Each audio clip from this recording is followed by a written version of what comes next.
धरती पर हथियारी बंदूकों ने तर्पण नहीं किया, दुनिया भर में आतंकवाद ने कहीं समर्पण नहीं किया। ये केवल कुचला जाता है, दूजी कोई राह नहीं होती। संकल्पों के निर्णय को जग की परवाह नहीं होती। दुनिया में हथियारों के बल पे रक्षित मानवता होती है। ठिठुरता है कोई सीमा पर, तब धरा चैन से सोती है। धरती के घोर अंधेरे को बस सूरज ही हर सकता है। कुरुक्षेत्र में धर्म की रक्षा केवल सुदर्शन कर सकता है। आदरणीय अध्यक्ष महोदय, निर्णायक मंडल, अधिकारीगण, अधीनस्थ अधिकारीगण, उपस्थित साथियों, मैं रक्षक आशुतोष सिंह अपनी चौकसी, अपने पराक्रम के बल पे भारतीय सीमा की सुरक्षा सुनिश्चित करने वाली सीमा सुरक्षा बल का प्रतिनिधित्व करते हुए आज के विषय के विपक्ष में अपने विचार व्यक्त करूंगा। महोदय, राष्ट्र सुरक्षा और मानवाधिकार दोनों ही महत्वपूर्ण हैं, पर राष्ट्र सुरक्षा से किसी भी परिस्थिति में कदाचित समझौता नहीं किया जा सकता।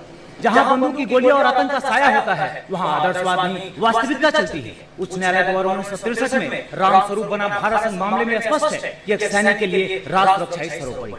महोदय, अगर सुरक्षा बल की हर कार्रवाई में हम मानवाधिकार की शर्तें लगा देंगे तो देश की सुरक्षा कमजोर पड़ जाएगी। उदाहरण के लिए 1999 का कंधार ऑपरेशन, जहां पे इन्हीं मानवाधिकार का हवाला देते हुए हमने 155 यात्रियों के बदले 3 खूंखार आतंकवादियों को रिहा कर दिया गया। और परिणाम 2001 का संसद हमला, अक्षरधाम हमला, 26/11 मुंबई हमला और ऐसे हमले आज तक हमारे देश में होते आ रहे हैं, जिनमें हमने 8000 से ज्यादा निर्दोषों की जान खो दी। महोदय, ये दहशतगर्द आए दिन पुलवामा, पहलगाम और हाल में दिल्ली जैसे नरसंहार को अंजाम देते हैं और फिर मानवाधिकार का संरक्षण देते हैं। मानवाधिकार के ढाल में पनप रही ये विध्वंसक शक्तियां, ये हमारे देश के लिए अत्यंत गंभीर विषय है। अगर आज इन्हें नहीं रोका गया तो कल देश के विकास और प्रगति को रोकेंगे। महोदय, विश्व जहां आधुनिक हथियार, आधुनिक उपकरण बना रहा है, हम आज भी अपनी सुरक्षा समस्याओं से जूझ रहे हैं। इसका कारण है कि हम पहल नहीं करते और हमारी रक्षात्मक नीतियां, चाहे 1954 का पंचशील समझौता हो या 1999 का लाहौर बस यात्रा। महोदय, हर बार हमने मानवाधिकार का सम्मान करते हुए शांति प्रस्ताव को आगे रखा और हर बार परिणाम हमें युद्ध और सैनिकों की शहादत ही हाथ लगी है और हमने भारत का एक बड़ा हिस्सा खो दिया। इसलिए राष्ट्र सुरक्षा कोई प्रयोगशाला नहीं जहां हम सिद्धांतों का परीक्षण करते रहे। ये युद्ध का मैदान है जहां एक पल की हिचकिचाहट भी सैकड़ों निर्दोषों की जान ले सकता है।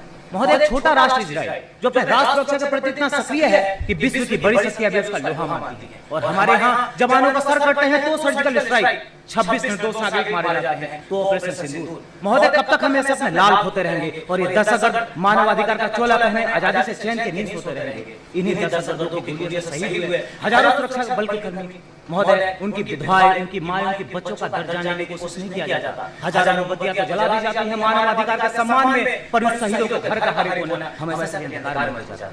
उन शहीदों में मेरे पिता भी थे और मुझे गर्व है कि उन्होंने परिवार की सुरक्षा से पहले देश की सुरक्षा को चुना, क्योंकि महोदय देश सुरक्षित है तो ही आप और हम इस सदन में बैठे मानवाधिकार की बातें कर रहे हैं। महोदय, राष्ट्र सुरक्षा में संवेदना नहीं, संकल्पों की आवश्यकता होती है। उदाहरण के लिए इराक, लीबिया और अफगानिस्तान जैसे देश जहां राष्ट्र सुरक्षा कमजोर पड़ी तो बाहरी शक्तियों ने भयानक विध्वंस किया।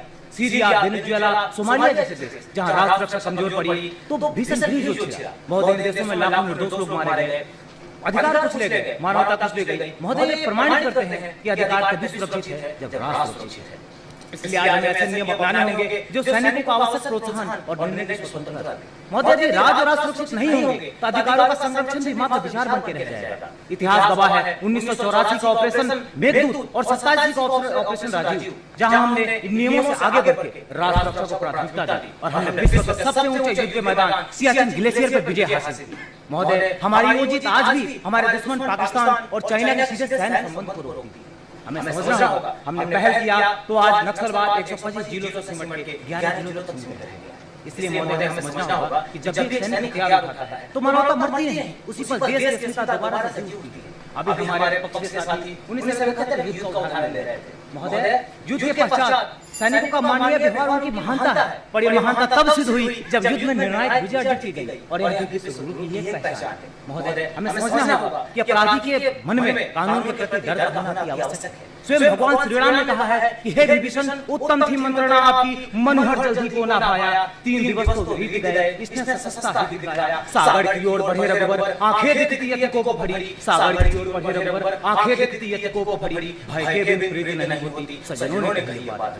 महोदय, ये वर्दी उन हजारों शहीदों के बलिदान के रंग से चमकती है और देशवासियों के दिल में सुरक्षा की भावना पैदा करती है। हम सबको उस विश्वास को बचाना है जिससे देश चैन की नींद सो पाता है। हर बच्चा अपने बाबा का हाथ पकड़े स्कूल को जाता है। मानवाधिकार के जाल में जकड़े कैसे देश बचाएंगे और जब तक ये दहशतगर्द जिंदा है, शांति और अमन कहां से लाएंगे? महोदय, शांति और अमन कहां से लाएंगे? जय हिंद, जय भारत।